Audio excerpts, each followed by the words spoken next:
Layaknya pertandingan sepak bola, Maria Segaf, ada pergantian pemain. Pemain baru masuk ke lapangan area pertandingan. Siapa? Bu Ova. Bu Ova tiba-tiba muncul, meyakinkan menjadi jaminan bahwa ijazah dari Bapak Presiden ke-7 Republik Indonesia Joko Widodo asli. Pertanyaannya, kenapa baru sekarang nih setelah berbulan-bulan ini kan, gitu kan? Apakah ini kemudian nambah bumbu-bumbu dalam kasus ini yang tak kunjung usai gitu ya? Dan bagaimana nanti dampak secara hukumnya, kami coba ajak Anda berbincang bersama dengan sejumlah narasumber kami sudah hadir ya di studio kita, Philip. Semoga pagi ini nggak ada adu-adu dorong-dorong begitu ya? Nggak ada dong, jangan-jangan. Karena sudah hadir langsung di sini, ada Mas Ahmad Husainuddin, kuasa hukum dari Roy Suryo CS, hadir juga. Pagi. Pagi Bang, ada Bung Rifai Kusumanegara, kuasa hukum. Selamat pagi. Selamat pagi, Bang Rifai. Nah, kalau ini jangan ditanya ijazahnya asli apa enggak, profesor kita enggak. Tanya dulu dong, mau ijazahnya yang mana? Mau ijazah UGM ada, mau ijazah yang lain juga ada. Nah, mana UI, mau Inggris. Prof Jarwi, selamat pagi. Pagi, Philip Arya. Belum saya sudah dikerjain. Nanti kita mohon pencerahan, Prof ya. Tapi sebelumnya nih, dengan hadirnya Bu Ova ya, dengan memberikan keyakinan penuh tersebut, gimana, Mas Ahmad? Ya, Bismillahirrahmanirrahim. Sebenarnya kan ini narasi yang repetisi ya. Ini bukan kali pertama ya Prof Ova Emilia menyampaikan kepada publik untuk meyakinkan bahwa ijazah Saudara Joko Widodo asli. Pada 2022 yang lalu, tepatnya setelah Bambang Trimulyono mengajukan gugatan perbuatan melawan hukum di Pengadilan Negeri Jakarta Pusat, UGM juga melalui Prof Ova ini juga sudah meyakinkan publik bahwa ijazah Saudara Joko Widodo asli. Tapi yang menjadi soal kala itu dan hari ini juga saya kira akan sama begitu. Yang dibutuhkan publik itu bukan keyakinan tapi kepastian. Kepastian apakah benar ada dokumen data pendukung yang itu bisa meyakinkan publik. Memang dengan kepastian baru kita yakin. Bukan yakin kemudian bisa dipastikan. Yang kedua, saya kira ada dua hal yang menarik ya dari statement Prof Ova yang kalau kita simak dari 10 poin pernyataan beliau itu. Yang pertama adalah tadi yang saya sebut dengan narasi yang repetisi yang sebenarnya tidak menambah apapun kecuali justru masyarakat makin galau. Sebelum-sebelumnya kan nanyain mana UGM gitu-gitu. Sebelumnya sudah disampaikan juga Prof Ova. Yang dimaksud ditanyakan itu adalah dokumen data-data yang sebelumnya dijanjikan oleh UGM akan disampaikan kepada publik begitu. Dan hari ini itu pula yang direpetisi, keyakinan yang disampaikan dengan klaim bahwa data-data itu lengkap. Tapi data-data itu ada atau tidak itu yang tidak diketahui publik. Dan lucunya dalam pernyataan itu dikutip keterangan yang sebelumnya ada dalam podcast. Jadi hari ini baru tahu saya ada podcast dijadikan rujukan untuk sebuah statement yang resmi untuk kampus sekelas UGM begitu. Yang kedua, di poin 10 yang menarik, sepertinya UGM mulai membatasi jarak pertanggungjawaban antara institusinya dengan Saudara Joko Widodo selaku pemegang ijazah. Karena dalam statement resminya Ova membatasi bahwa UGM hanya bertanggung jawab bahwa proses pendidikan Saudara Joko Widodo memang benar dan sudah diberikan ijazah sesuai dengan ketentuan, akan tetapi mengenai penggunaan ijazah itu sudah murni tanggung jawab alumni UGM, tak terkecuali Saudara Joko Widodo. Artinya kalau pada proses penyerahan setelah diserahkan ijazah itu, UGM ingin menegaskan itu bukan lagi tanggung jawab UGM. Artinya penggunaan ijazah itu baik untuk Pil Wali Kota Solo, juga untuk DKI Jakarta, termasuk Pilpres 2 kali. UGM ingin membatasi bahwa itu bukan lagi batasan kewenangan dan tanggung jawab UGM. Yang ketiga, saya pikir ini penting untuk kita sampaikan kepada publik bahwa sebenarnya kalau yang disampaikan narasi mau sekali, 2 kali, bahkan ribuan kali, itu tidak mengubah persepsi publik. Karena ratusan bahkan jutaan narasi itu tidak memiliki nilai, apalagi hari ini kan proses sudah diproses yang sifatnya pro justisia, yakni ada penyidikan, bahkan bukan penyelidikan. Dan kalau kita kaitkan dengan KUHAP terkait apakah itu misalkan bisa jadi bukti dari sisi keterangan dari saksi, maka keterangan ini juga tidak punya nilai karena keterangan saksi itu adalah keterangan dari seorang yang melihat, mendengar, dan mengalami sendiri yang itu dituangkan dalam BAP yang kemudian itu disampaikan dalam sebuah proses persidangan yang terbuka untuk umum. Anda maunya apa saya sih? Melihat bawa gitu ijazahnya? Anda maunya apa sih? Oh tidak, kalau ijazah itu kan domainnya Saudara Joko Widodo. Nah justru dulu waktu Roy Suryo, Rismon, dan Fauzia Tiasoma datang ke UGM itu kan sebenarnya ingin menagih janji yang katanya ada sekitar 32 atau 34 dokumen pendukung yang dulu asumsinya ya kan overestimate-nya itu ketika datang sudah berjejer gitu loh. Dari satu meja ke meja yang lain, selesai. Ternyata saat itu kan hanya ditunjukkan satu dokumen dan itu menambah keraguan baru, yakni dokumen skripsi yang ternyata tidak ada lembar pengesahan, dan kemudian dari dokumen skripsi itu ketahuan ada font yang berbeda di lembar Bukan pengesahannya. versi Begitu. Pak Roy Suryo, tapi kemudian bahwa Prof. Ova sendiri berani menjamin bahwa ijazah ini asli, bagaimana kemudian tindak tanduk dari Sekira hari ini kan bukan masalah jaminan ya, tapi soal pembuktian ya. Dan seorang rektor loh, ini nggak main-main loh. Ya. ya, pertama rektor ini kan tidak hadir dalam peristiwa yang dialami Saudara Joko Widodo saat itu menempuh di, katakanlah kalau benar dia kuliah di UGM. Yang kedua, ini kan baru-baru setelah ada kritik tajam melalui sebuah buku yang kita kasih judul ya, Jokowi's White Paper. Saya kira ini kaitannya adalah hendak mendelegitimasi kajian ilmiah dari satu buku dengan hanya pernyataan. Ini nggak imbang sekali begitu.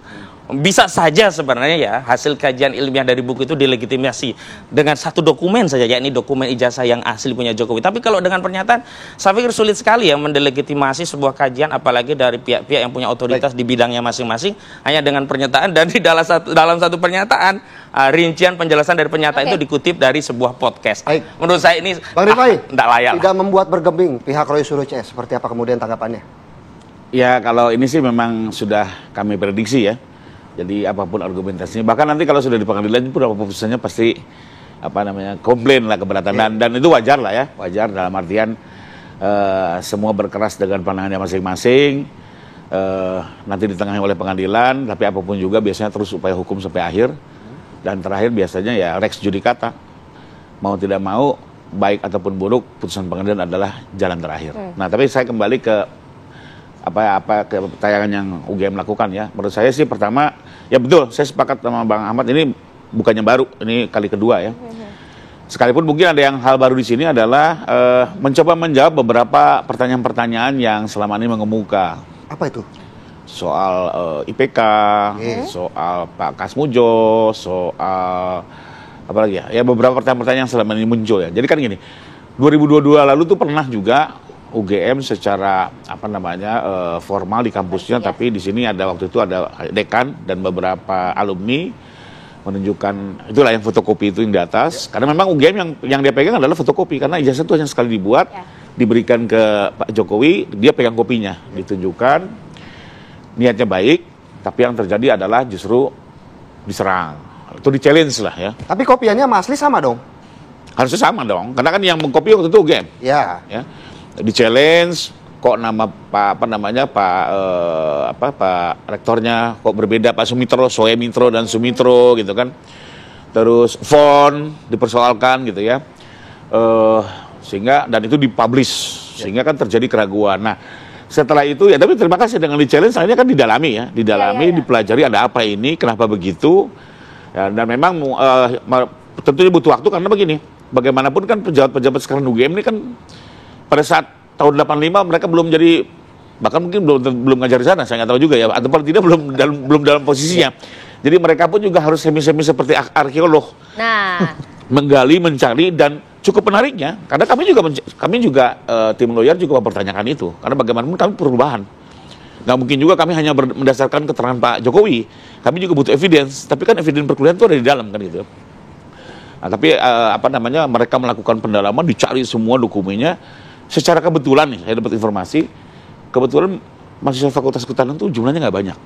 Beda dengan ekonomi, hukum. Jadi administrasinya ternyata semakin didalami, semakin lengkap. Saya sendiri cukup salut ya, melihat dokumen. Mana, contoh, kan Mas Ahmad bilang. Yang soal Sumitro dan Soemitro itu, dicari ternyata ada 2 SK Mendikbud. Pengangkatan Pak Sumitro sebagai dekan, pengangkatan sebagai guru besar.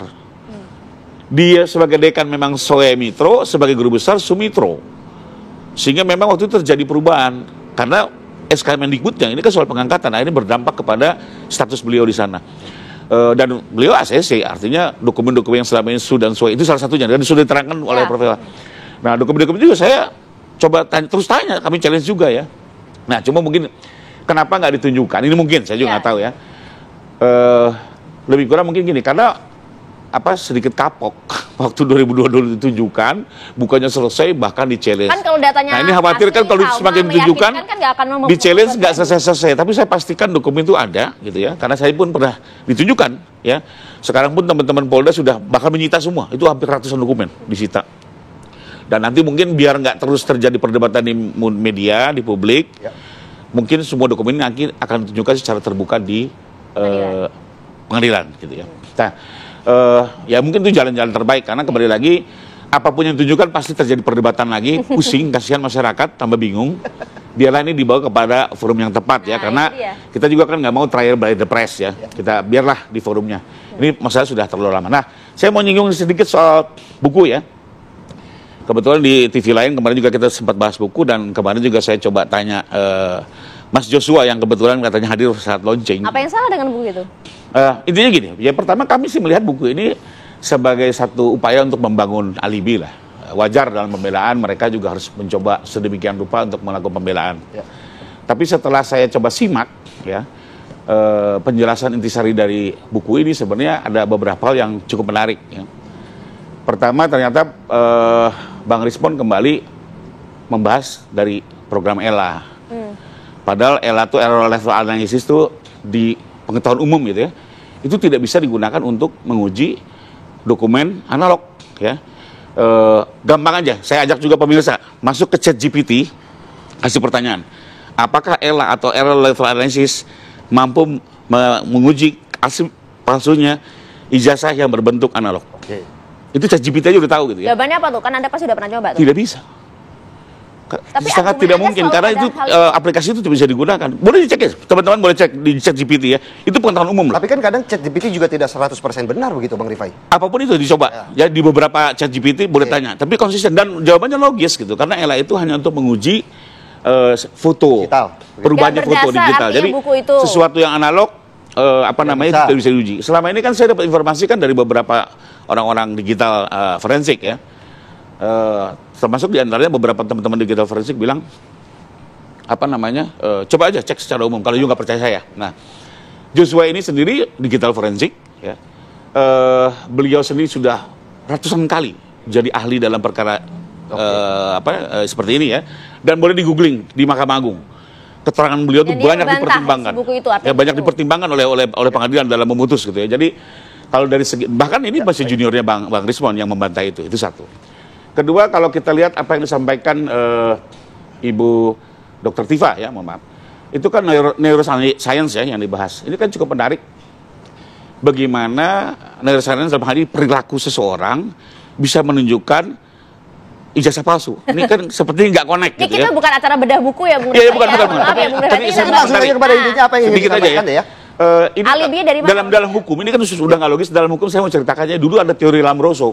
Apa itu? 2 abad yang lalu. Ya, salah satu kriminolog Italia yang bilang bahwa seorang menjadi kriminal itu warisan, dan itu bisa terlihat dari ciri-ciri fisik. Matanya harus lengkung dan segala macam. Itu teori ditinggalkan karena nggak adil. Korelasinya? Ini kan sama ciri-ciri perilaku dengan ciri-ciri fisik untuk melihat apakah pernah melakukan kriminal, gitu kan? Ya, ini kembali. Bahaya loh, Bang. Artinya Anda akan menuduh Roy CS ini kriminal, begitu? Bukan. Ini teori Lamroso, ya, hampir mirip-mirip dengan apa yang disampaikan neuroscience dari Dr. Tifa. Dan saya menjelaskan hukum sudah meninggalkan sejak 2 abad yang lalu, ya. Yang ketiga, kalau yang dari Pak Suryo lebih kurang yang diceritain ya sama-sama aja. Dia hanya cerita tentang Pak Kasmujo, dia cerita tentang IPK di bawah 2, gitu ya. Jadi lebih kayak cerpen lah gitu ya. Tapi soal dibukukan. Nah, saya mau komentar begini soal 2, singkat bang. Oke, yang soal 2, ya. Faktanya IPK Pak Jokowi itu 3, dan 160 SKS. Dokumennya sudah lihat ya. Lalu kenapa kok dalam satu forum dia sebut di bawah 2? Mohon maaf, ini sifat humble-nya orang Jawa. Orang merendah. Bukan mau sombong, tapi konotasikan, wah berarti palsu. Ini saya kasih contohnya begini. Saya ditanya, Pak Rifai rumahnya di mana? Misalnya rumah saya di Menteng. Saya jawab, rumah saya mah di pinggiran Jakarta. Apakah gara-gara itu sertifikat hak milik saya atas rumah di Menteng menjadi palsu? Maksud Anda, Bang. Lebih kurang gitu. Tadi kami harus kasih kesempatan dulu. Oh, siap. Monggo. Dibilang alibi saja bukunya itu? Ya, kalau statement dibantah statement ya itu apel to apel. Tapi begitu buku dengan kajian, latar belakang, data, kemudian ada landasan teori, dibantah dengan statement, saya pikir cukup dikesampingkan lah. Oke, kalau begitu kita mohon pencerahan nanti. Kita nanti minta Prof. Nyarwi untuk tanggapannya bagaimana kemudian ini alibi versus alibi begitu ya. Tunjuk-menunjuk bagaimana kemudian Prof. Nyarwi melihatnya sesaat lagi pemirsa. Ya, ini kita lanjutkan diskusi ya. Kalau kali ini kita bertabayun minta pencerahan ke Prof. Nyarwi. Prof, jadi rekan Anda, itu ya rektor Anda, Prof. Ova, sebenarnya apa sih kalau dilihat dari segi komunikasi politik, apa yang ingin disampaikan begitu? Setelah ramai, ya meskipun tahun 2022 sudah menyampaikan, tapi setelah ramai beberapa bulan terakhir, kenapa baru sekarang menyampaikan? Dan tidak ada bukti-bukti fisik yang dibawa, yang ditunjukkan untuk meyakinkan. Ya, ini sebelum saya jawab itu boleh dulu ngomong ya Maria ya. Oke. Apa tuh? Jadi kita ini hobinya kok membicarakan gosip orang gitu loh. Ya kan? Bukan gosip tentang kebijakan atau apa gitu ya. Atau sekarang orang sudah masih berpikir lapangan kerja. Nah, ini kan dan secara seterusnya. hukum Tapi itu kan begini dampaknya lihat ada loh. kebijakan Iya, paham. Misalnya ngomongin Pak Jokowi, kenapa Ya. nggak kebijakan yang kemarin-kemarin dipermasalahkan yang mungkin ada Udah sering bang masalahnya. Iya gitu. Nah, oke. Ini kan tadi ya kita bicara dari aspek komunikasi politik Yes. gitu ya. Oke. Ya kan ada tuntutan publik ya. Kalau kita lihat di medsos saja, itu kan selalu orang nanya, kira-kira apa sih ini keterangan dari pimpinan UGM kan gitu. Ya terkait dengan isu yang berkembang ya. Dan dari dulu selalu pertanyaannya sama. Ya tadi ya. Pertanyaannya kan pertanyaan banyak, tapi kalau dikerucutkan cuma satu. Apakah ijazah Pak Jokowi ini asli apa? Satu Berarti aja jawab- pertanyaan nggak asli jujur kan Jadi gitu. jawabannya yang banyak begitu ya. membuktikan Iya panjang. gitu. Nah, di sini yang kemudian orang berdebat secara hukum kan. Ya. Ini ijazah yang dimaksudkan secara ontologis ya. Itu yang apa? Apakah yang dikeluarkan UGM itu ya? Atau katakanlah sudah dipegang oleh alumni kan gitu. Nah, dari sini yang saya kira kemudian keterangan Bu Ova, saya setuju kalau ada unsur repetisi gitu ya. Tadi Bung Ya. Ahmad bilang begitu. Tetapi kan juga ada yang baru. Yang baru apa? Ada penegasan tuh di poin yang terakhir. Jadi apa yang dijelaskan itu kan menjelaskan proses pendidikan di UGM kan gitu. Nah sementara gitu ya dari pihak kampus itu ya memang tidak punya otoritas begitu sudah ijazah itu di luar dipegang. Tapi kan pihak ada yang beberapa memegang, bukti kan pendukung itu kan yang dimaksud Mas Ahmad itu. Ya betul, dan kalau misalnya institusi sudah menyatakan ada bukti, saya kira itu bukti itu sudah disiapkan dugaan saya ya, sudah disiapkan. Artinya tetapi kan juga ada dijelaskan di beberapa sebelumnya kan. Itu Bang Rifai udah nyinggung ya. Nanti mungkin akan disampaikan dalam konteks ketika di pengadilan. Nah, di situ juga ada beberapa perdebatan sebenarnya. Misalnya contoh ya ada yang bertanya ya soal keterbukaan informasi publik gitu kan. Nah tentu di situ juga ada mekanismenya termasuk kriteria apa itu informasi publik gitu. Misalnya kalau di Undang-Undang KIP kan ada beberapa terutama di pasal satunya itu ya yang terkait kepentingan publik. Nah ini di sini juga masuk perdebatan. Pak Jokowi sebagai dulunya masuk UGM data pribadinya itu informasi publik apa enggak? Kalau di mata UGM dia kan mahasiswa dulunya, ya kan? Enggak tahu kan kalau kemudian jadi presiden kan gitu. Nah, di dalam konteks itu saya kira itu masih pribadi, tapi dia sebagai presiden hal-halnya kemudian dikaitkan dengan publik. Nah, ini yang muncul Prof. kontroversi Nyarwi, sebenarnya juga penting gitu. juga ini untuk UGM untuk Ya. juga menjaga marwah UGM Betul di sekali. tengah banyaknya tekanan publik begitu loh. Jangan sampai kemudian justru marwah UGM jadi buruk gara-gara tidak ada klarifikasi dan kepastian itu. Saya kira posisi dan peran UGM tadi sudah dijelaskan oleh Bu Rektor ya melalui video lengkapnya. Walaupun kata Bung Rifai kok podcast jadi evident. Nah, itu soal lain lah ya. Secara hukum gitu ya. Bung Ahmad, sorry. Nah, di sini yang saya kira informasi yang disampaikan gitu ya, itu saya kira udah cukup memadai ya menurut saya. Kenapa? Karena beberapa hal di situ kan istilahnya diceritakan gitu ya bahwa soal proses ada 10 poin di situ. Nah, terkait dengan ini ya, saya kira begini. Oke. Beberapa hal yang kemudian sifatnya penegasan ya posisi dan peran UGM itu saya kira sudah pada sampai. porsinya. Jadi gitu. sudah cukup pilih Ya. digoreng-goreng lagi. Gitu. Tetapi ini kan ada peristiwa hukum yang lain gitu loh. Yang kemudian diperdebatkan banyak orang. Nah, saya kira itu juga di luar di poin 10 dipertegas itu. Ya, itu di luar katakanlah tanggung jawab kan itu tanggung jawabnya ada pada pihak pemegang ijazah kan. Mungkin Pak Ahmad ada tanggapannya? Ya. Gimana? Masih nggak puas ya walaupun ada penegasan. puas. ya. Tidak ya, saya pikir bukan masalah puas tidak puas. Kita coba membaca deskripsi pernyataan itu dari perspektif kepentingan klien kami tentunya ya. Tentu juga perspektif kepentingan publik yang memang lama sekali ingin ini segera tuntas gitu loh. Kalau itu bisa dituntaskan tanpa pengadilan nggak ada masalah juga bagi publik, bagi klien kami juga begitu. Nah tadi ya, selain soal repetisi narasi, sebenarnya kan masyarakat itu butuh bukti, bukan narasi. Yang kedua, soal UGM dalam bahasa saya, buang badan, tidak mau tanggung jawab kalau itu sudah urusannya keluar, sudah urusannya alumni begitu. Itu juga menurut saya adalah bagian dari, bisa jadi ya, positioning UGM hari ini tidak mau disangkut pautkan dengan sesuatu yang mungkin saja nanti akan melibatkan Jokowi selaku pihak yang bertanggung jawab atas dugaan kejahatan tertentu. Misalnya, karena dalam hal ini spesifik juga dikatakan termasuk terkait ijazah Jokowi. Tapi ada yang menarik adalah apa yang diambil oleh UGM dalam pernyataan itu yang mengadopsi statementnya Jokowi, yakni sama-sama mengadopsi sebuah statement yang tidak akan mengeluarkan dokumen kecuali oleh otoritas. Nah, kalau pelapor saudara Joko Widodo kan selalu menyampaikan tidak akan menunjukkan ijazahnya kecuali atas putusan pengadilan atau perintah pengadilan. Nah ini ada yang diadopsi nih, apa yang dilakukan oleh saudara Jokowi oleh UGM. Misalnya ketika dokumennya ada tetapi UGM menyatakan tidak akan menunjukkan kecuali atas perintah otoritas. Pertanyaan sederhananya begini, apakah kalau menunjukkan itu sebuah kejahatan?